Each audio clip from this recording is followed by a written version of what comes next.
The crystal chandeliers of the Grand Meridian cast perfect light across our table, highlighting the disdain on my sister Victoria's face. She'd chosen this restaurant specifically, the most exclusive dining room in the city's premier luxury hotel, to make a point. Several points, actually.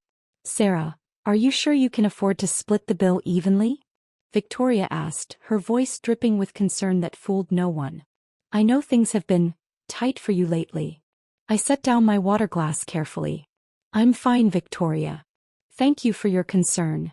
It's just that Mom mentioned you're still renting that tiny apartment in Riverside," she continued, addressing the entire table now. My parents, my brother Marcus, his wife Jennifer, and Victoria's husband David all turned to look at me. "At your age, Sarah. Still renting?" Mom shifted uncomfortably. "Victoria, it's my birthday. Can we just—" "I'm only trying to help," Victoria interrupted, her hand finding Mom's across the table. "Family looks out for each other. That's why David and I bought Mom and Dad that timeshare in Aspen. Real property. Real investment." David nodded, his arm draped possessively across the back of Victoria's chair. "It's about building wealth, Sarah. Not throwing money away on rent every month." I took another bite of my salmon. It was perfectly cooked. Chef Antoine knew exactly what he was doing. I'd hired him away from a Michelin-starred restaurant in Paris 3 years ago. "Sarah works in— what is it again?" Jennifer asked, her tone suggesting she'd forgotten something utterly forgettable. "Some kind of consulting?" "Property consulting," I said simply. Marcus laughed. "Property consulting. That's a creative way to say real estate agent, isn't it?" "I work with property management," I clarified, not bothering to correct the assumption. Let them think what they wanted. "Well, there's honest work in that," Dad said, though his tone suggested he thought it barely qualified. "Someone has to show apartments to people who actually buy them." Victoria leaned forward, her designer bracelet, her anniversary gift from David, catching the light. "Speaking of which, Sarah, have you given any thought to what we discussed? About moving back home for a while? Just until you get on your feet properly." "I'm on my feet just fine." "Are you, though?" Victoria's concern was so practiced it almost looked genuine. "Mom mentioned you drive a 10-year-old Honda. And you haven't taken a real vacation in— how long?" "I've been busy with work. Busy showing studio apartments in questionable neighborhoods," Marcus added. "That's not the same as actually being successful, sis." The waiter approached with dessert menus and Victoria waved him away. "We'll order the birthday cake we brought. It's from that bakery on Fifth Avenue. $300, but Mom's worth it." $300, Jennifer echoed, making sure I heard the price. "Of course we'll split the cost of the cake evenly too," Victoria said, looking directly at me. "That's about $50 each. Plus your share of dinner. Your portion should be around $230. Can you manage that, Sarah? If not, David and I can cover you. We don't mind helping out family." I smiled. "I can manage. It's just that $280 total is probably significant for your budget," Victoria pressed. "There's no shame in accepting help." Mom's face was flushed. "Girls, please. Can we just enjoy?" "We are enjoying," Victoria said brightly. "I just want to make sure Sarah isn't struggling silently. That's what big sisters are for." She turned to me, her expression shifting to something resembling pity. "You know, Sarah, the firm David works for is hiring administrative assistants. It's entry-level, but it's stable. Benefits, regular paycheck, opportunity for advancement. I could put in a word. I'm not looking for administrative work."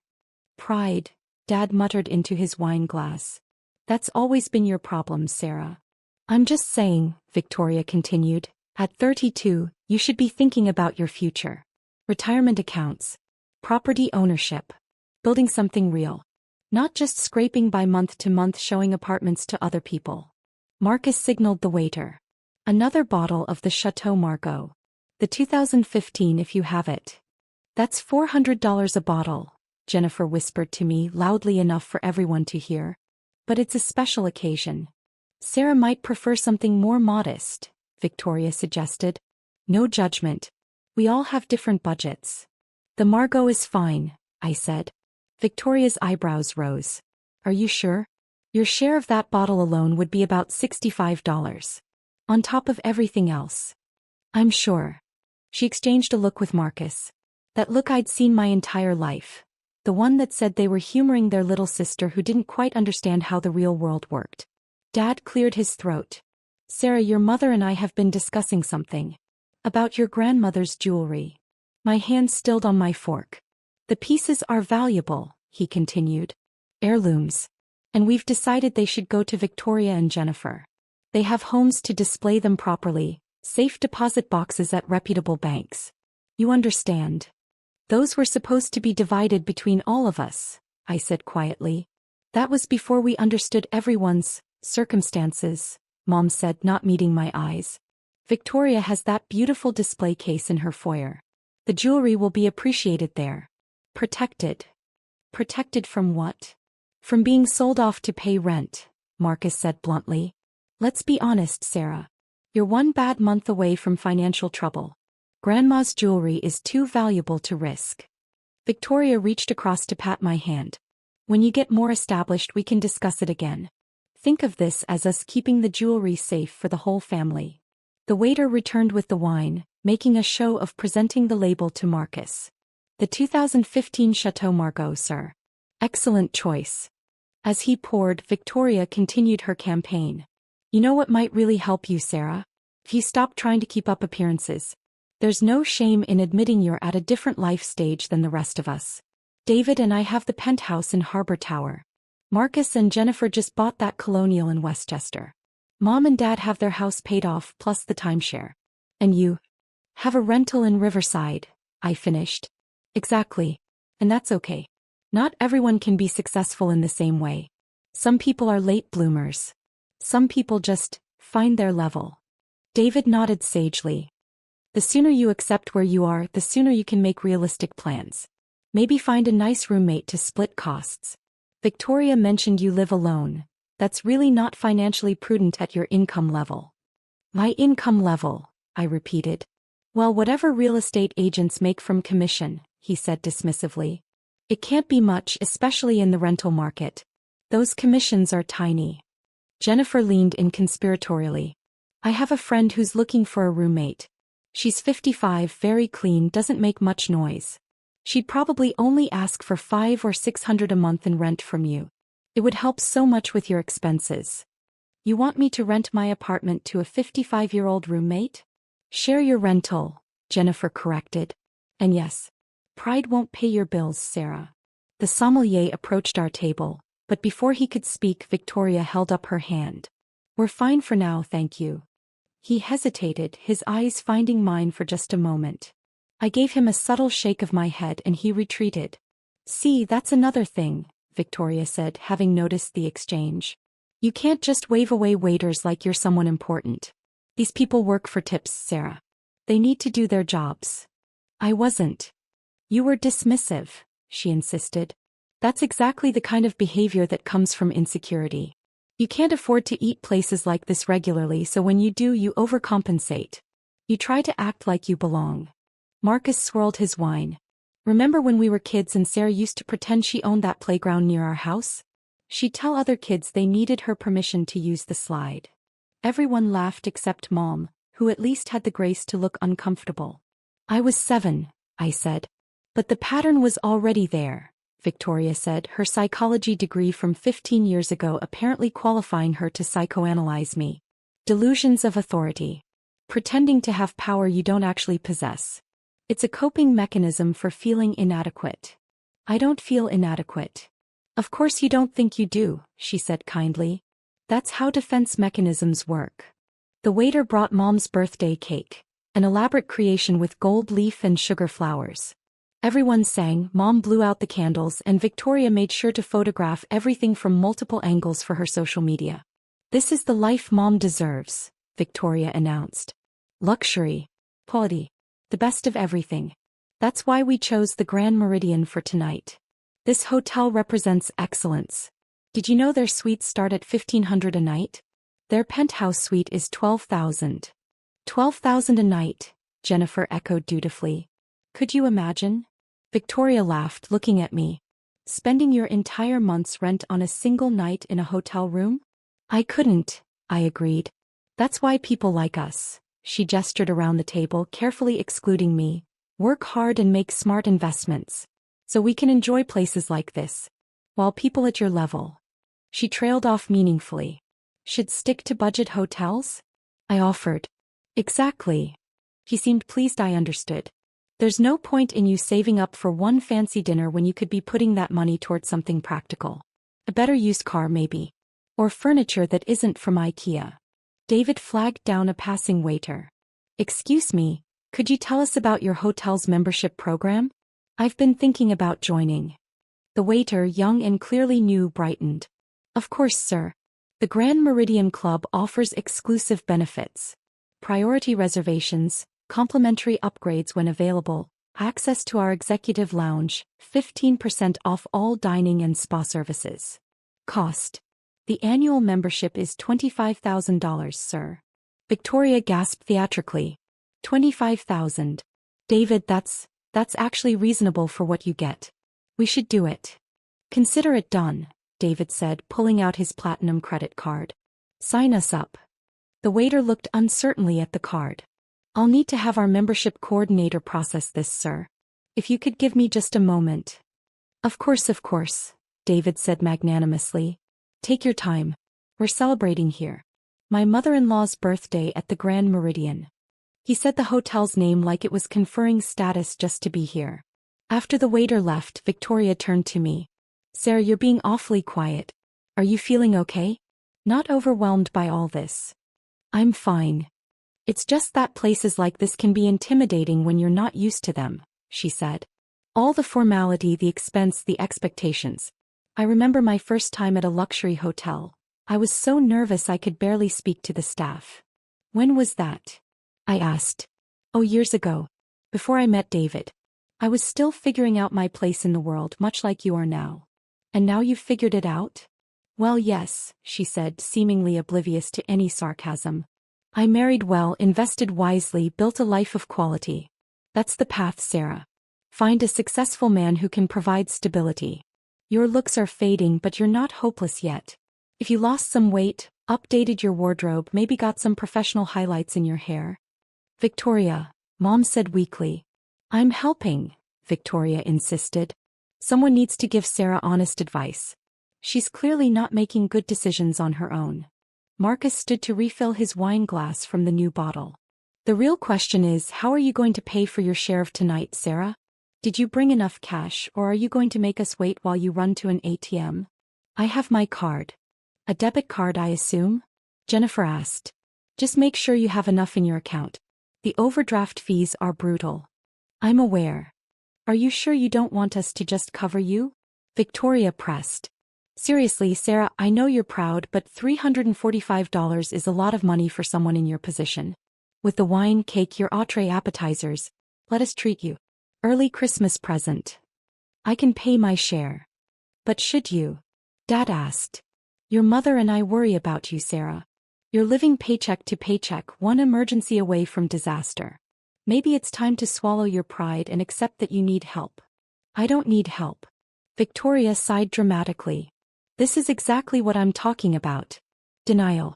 Sarah, listen to me as your older sister who only wants what's best for you. You're not doing well. Your life is not where it should be at your age. And instead of accepting help from people who love you, you're clinging to this fantasy that everything is fine. Everything is fine. You drive a 10-year-old car. Victoria nearly shouted. You live in a rental apartment in a mediocre neighborhood. You work as a real estate agent showing apartments for rental commissions. Your entire life is fine, the way fast food is fine, when you're hungry but can't afford a real restaurant. The tables around us had gone quiet. Other diners were pretending not to listen while absolutely listening. Victoria, lower your voice, Mom hissed. No, Victoria said. No, I'm done tiptoeing around Sarah's feelings. She needs to hear the truth. Sarah, you are failing at life. You're 32 years old with nothing to show for it. No property, no husband, no prospects, no savings we can see. You're a cautionary tale. You're what happens when someone has potential but wastes it through poor decisions and stubborn pride. The silence at our table was deafening. Even Marcus looked uncomfortable. Are you finished? I asked calmly. I'm trying to help you, Victoria said, her eyes actually welling with tears. Why can't you see that? Why can't you just accept that you need us? Before I could respond, I saw Richard Chin, the Grand Meridian's general manager, approaching our table. His expression was professionally neutral, but I caught the slight tension around his eyes. Behind him, the young waiter from earlier looked panicked. "Good evening," Richard said smoothly. "I hope you're all enjoying your meal." "We are," David said importantly. "In fact, we were just discussing your membership program. Very impressive establishment you have here." "Thank you, sir. However, I'm afraid I need to address a small matter." His eyes found mine. "Ms. Williams, I apologize for the interruption, but we have a situation that requires your immediate attention. There's been an incident with the penthouse suite. A water leak in the unit above has caused some damage. My staff has contained it, but as owner, you should be informed." The word hung in the air like a bomb. "Owner." Victoria's fork clattered against her plate. Marcus choked on his wine. David's mouth fell open. Jennifer gasped. Mom and Dad froze completely. "Owner," Victoria whispered. Richard's expression didn't change. "Yes, ma'am." I wouldn't normally interrupt Ms. Williams during a private dinner, but given the value of the suite and the extent of the damage, I thought she should be informed immediately. The repair estimates are already being prepared. "There must be some mistake," David said weakly. "Sarah is. She's a real estate agent." "Ms. Williams is the owner of the Grand Meridian," Richard said calmly. "She has been for 4 years. I'm her general manager." He turned back to me. "Again, my apologies for the interruption. Shall I handle the situation, or would you like to review the damage personally?" "Handle it," I said quietly. "Send me the full report and estimates tonight." "Of course." "And—" He paused delicately, his eyes flickering to my family. "The gentleman was inquiring about membership. Should I have that processed?" I looked at David, whose platinum card was still lying on the table. At Victoria, whose face had gone from red to white. At Marcus, who looked like he might be sick. At my parents, who were staring at me like they'd never seen me before. "Actually, Richard," I said slowly, "I believe my brother-in-law was very enthusiastic about joining. Quite insistent, in fact. But given the circumstances, I think we should review our membership policies. Specifically, our policy regarding family members of the ownership." "Of course, Ms. Williams. I'll have our membership coordinator prepare the relevant documentation for your review." "Should I?" He hesitated meaningfully. "Should I also review the current list of complimentary memberships we've extended? I believe there may be some updates needed." Victoria made a sound like a wounded animal. "Wait," Marcus said, his voice cracking. "Sarah, you own this hotel?" "I own the Grand Meridian," I confirmed. "And 3 other luxury properties in the city. Plus the management company that oversees 12 additional hotels across the country. Property consulting, like I said." But how?" Jennifer stammered. "I started with one distressed property 11 years ago," I explained calmly. "Fixed it up, sold it for profit, reinvested. Built a portfolio. Eventually moved into luxury hospitality. It's been quite successful." "How successful?" Dad asked, his voice barely audible. Richard smiled slightly. "The Grand Meridian alone generates approximately $43 million in annual revenue. Ms. Williams's total portfolio is valued at somewhere in the vicinity of $280 million. Though I shouldn't speak to specifics without her permission." $280 million, Mom breathed. "Though that's a conservative estimate," Richard added. "The valuation fluctuates based on market conditions." Victoria was shaking her head. No, this is, you drive a Honda. You live in Riverside. I drive a 2015 Honda because it's reliable and I don't care about impressing people," I said. "I live in Riverside because I own the entire building. It's a 12-unit property that I use as a test facility for new property management systems. I live in one unit and monitor the others." "The jewelry," Dad said suddenly. "We told you that you're giving Grandma's jewelry to Victoria and Jennifer because they have safe places for it." "As I heard." "That's fine. Keep it. I have safety deposit boxes at 3 different banks containing about $4 million in various valuables and emergency assets. Grandma's jewelry is sentimental, but I'll survive without it." "4 million," Marcus echoed faintly. Richard glanced at his watch. Ms. Williams, I should attend to the penthouse situation. Unless you need me to stay. No, go ahead. Handle it. He nodded and turned to leave, then paused. Oh, and sir. He looked at David. Regarding the membership application. I'm afraid our membership committee will need to review all applications more carefully going forward. Can take several weeks. We'll be in touch. After he left, the silence at our table was absolute. Around us, other diners were definitely not pretending anymore. They were openly staring. How long? Victoria finally asked, her voice trembling. How long have you been? How long have you owned this place? 4 years. I bought it after the previous owner ran into financial trouble. Got it for $63 million, well below market value. It's worth about $140 million now. And you let us. She couldn't finish. Let you what? Criticize my car? My apartment? My job? Tell me I need to find a roommate and dye my hair and lose weight and marry someone successful because I clearly couldn't be successful myself. I kept my voice level. Yes, I let you do all of that. Because I wanted to see how long it would take before one of you asked me how I was actually doing. Really asked. Really cared. That's not fair, Jennifer protested weakly. Isn't it? Victoria, how many times have you invited me to family dinners in the last year? She said nothing. 12 times. And at every single one, you've made some comment about my finances, my choices, my life. You've offered to help me find jobs, roommates, cheaper apartments. You've suggested I move back home. You've told me I'm wasting my life. And not once, not one single time, did you ask me if I was actually happy, if I was actually successful, if I actually needed anything. You never said anything, Marcus protested. I shouldn't have to. You're my family. You should have looked beyond your assumptions and seen me. Actually seen me. Mom's hands were shaking. Sarah, sweetheart, we didn't know. You didn't want to know. It was more comfortable to believe I was failing. To believe you all were succeeding and I wasn't. It made you feel better about yourselves. That's not, Dad started. Isn't it? Dad, you told me tonight that pride was my problem. That I needed to accept my place. What place did you think that was, exactly? He couldn't answer. I'll tell you what my place is, I said quietly. I'm one of the youngest self-made hospitality moguls in the country. Forbes did a feature on me last year. I'm sure none of you saw it since you'd already decided I was barely scraping by. I sit on the board of 3 charitable foundations. I employ over 800 people across my properties. I own more real estate than everyone at this table combined. And I did it all myself without family money, without a husband to provide stability, without compromising who I am or what I believe in. The waiter appeared with our check, nervously setting it in the middle of the table. Victoria had gone completely silent, tears running down her face. Marcus was staring at the tablecloth. Jennifer looked like she wanted to disappear. My parents just looked old suddenly and very small. Your shares of tonight's dinner, I said, pulling out my Black American Express card. The Centurion card that required you to spend at least $250,000 annually. Victoria, you were very concerned about me paying $345. Would you like to know how much I spent on Mom's actual birthday present?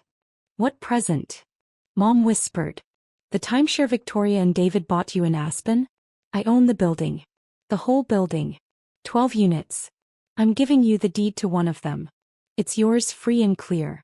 Worth about $1.2 million. Happy birthday. Mom started crying. But let's talk about tonight's bill, I continued. $345 for my share. Dinner for 7 at my own hotel where I employ every person who served us tonight, who cooked our food, who poured our wine, who will clean this table after we leave. Honestly, the whole dinner is complimentary, but we can split the bill if that's what you prefer. I placed my card on the check. Actually, no. This one's on me. All of it. Including the $400 bottles of wine Marcus ordered. Including the $300 cake. Including the membership David was so eager to purchase. Though I'm afraid that particular offer might be rescinded. Sarah, Victoria started. I'm not finished, I said, my voice still calm but with an edge now. Richard mentioned complimentary memberships. Would you like to know who currently holds those? Mom and Dad have had them since I bought this hotel 4 years ago. Full access to everything, Complimentary suite upgrades, spa services, dining, all of it. I gave it to them thinking they'd use it, maybe ask me about it, maybe realize their daughter wasn't actually failing at life. Dad's face crumpled. We never used it. We thought it was some kind of promotional thing. We didn't realize that it came from me. Of course you didn't. Because you'd already decided what my life looked like. I stood up. Dinner is paid for. The hotel staff will bring your cars around whenever you're ready to leave. Drive safely. Where are you going? Mom asked. I have a water leak to assess. I'm the owner, remember? These things require my attention. Sarah, please, Victoria said, her voice breaking. Please, I'm so sorry. I didn't know. I was horrible to you. I was so horrible and I'm so sorry.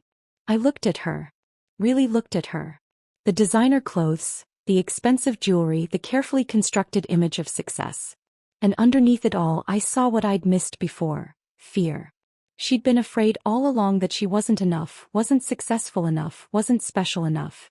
And she'd dealt with that fear by deciding I was beneath her. You were horrible, I agreed. All of you were. But here's the thing, Victoria. I don't need your apology. I don't need anything from any of you. I never did. I have everything I need, everything I built, everything I earned. What I don't have is a family that sees me for who I actually am. We see you now, Marcus said desperately. Now that you know about the money, you mean? Now that you know about the hotels and the portfolio and the Forbes article. But you didn't see me an hour ago. You didn't see me last month or last year or 4 years ago when I bought this place. You saw what you wanted to see. What was convenient to see. I picked up my purse. I need to go. Richard will ensure your membership coordinator contacts you about returning your complimentary access cards. Mom, Dad, yours are still active. Use them or don't, it's your choice. But going forward, family dinners at my properties might be complicated. You can't just leave, Jennifer said, finding her voice. We're your family. You're people who share my DNA, I corrected. Family is supposed to support you. Believe in you. See the best in you. You all saw what you wanted to see. Someone you could look down on, someone who made you feel better about your own choices. That's not family. That's just cruelty with a biological excuse. I walked away from the table, through the restaurant, past the other diners who were definitely not pretending anymore. In the lobby, Richard was waiting. The penthouse? I asked. Being handled. I'm sorry about the timing, but I thought you should know. You did the right thing. I paused. And thank you for the membership committee comment. That was inspired. He smiled slightly. I've worked for you for 4 years, Ms. Williams. I know how you handle people who underestimate you. Cancel the complimentary memberships for everyone except my parents. Already done. I took the liberty as soon as I understood the situation at your table. You're worth every penny I pay you, Richard. Speaking of which, he said carefully, should I anticipate any fallout from this evening? Probably. They might try to make a scene, demand to speak to the owner, which would be awkward for them. They might leave negative reviews online about being mistreated, which will be interesting since I own the hotel. They might tell people I'm lying about owning this place, which will make them look foolish when those people can easily verify the truth. And if they contact you directly? They have my number. They've always had my number. The question is whether they'll use it to apologize or to demand explanations. I looked back toward the restaurant. I'm betting on demands. Your family is complicated. My family is what happens when people spend so much time creating an image of success that they forget to notice when someone actually achieves it. I headed toward the elevator. I'll be in the penthouse if you need me. Ms. Williams. Richard called after me. For what it's worth, you handled that with remarkable grace. Grace is easy when you have nothing to prove, I said. The hard part is remembering that before situations like tonight force you to prove it anyway. The elevator doors closed and I rode up to assess the water damage in a $12,000 night suite that I owned, in a hotel that bore my name on the deed, in a life that I'd built brick by brick while my family decided I was barely scraping by. My phone started buzzing before I reached the top floor. Text messages flooding in. Victoria, please call me. I'm so sorry. I love you. Marcus, Sarah, we need to talk. This is insane. Why didn't you tell us? Jennifer, I feel terrible. Can we please start over? Dad, Your mother is very upset. Call us. I turned my phone off and stepped out into the hallway where my maintenance team was already working on the damaged suite. Because this was my hotel. My property. My empire. And I'd built it while they told me to find a roommate. The water damage was minimal, a pipe issue that my team had already mostly resolved. I spent 20 minutes reviewing the situation, approving repairs, checking on the guests who'd been relocated from the affected suite. Professional. Competent. In control. Everything they'd assumed I wasn't. When I finally got home to my apartment in Riverside, my building in Riverside, my investment property in Riverside, it was after midnight. I poured myself a glass of wine, stood by the window looking out at the city lights, and thought about everything that had happened. Tomorrow they'd call again. They'd want to meet, to talk, to explain. Victoria would cry. Marcus would get defensive. Mom and Dad would try to make me understand that they'd only wanted what was best for me. And maybe, eventually, we'd find some kind of equilibrium. Maybe they'd learn to see me as I actually was. Maybe I'd learn to forgive them for years of dismissal disguised as concern. But tonight, right now, I was content with the silence. Content with my 10-year-old Honda in the parking lot below. Content with my rental apartment that I owned along with the 11 others in this building. Content with the empire I'd built while they worried about my budget. I'd always known who I was. Now they did too. And that, more than anything else, was worth more than all $280 million in my portfolio. Though I had to admit, the look on Victoria's face when Richard called me owner was pretty priceless too.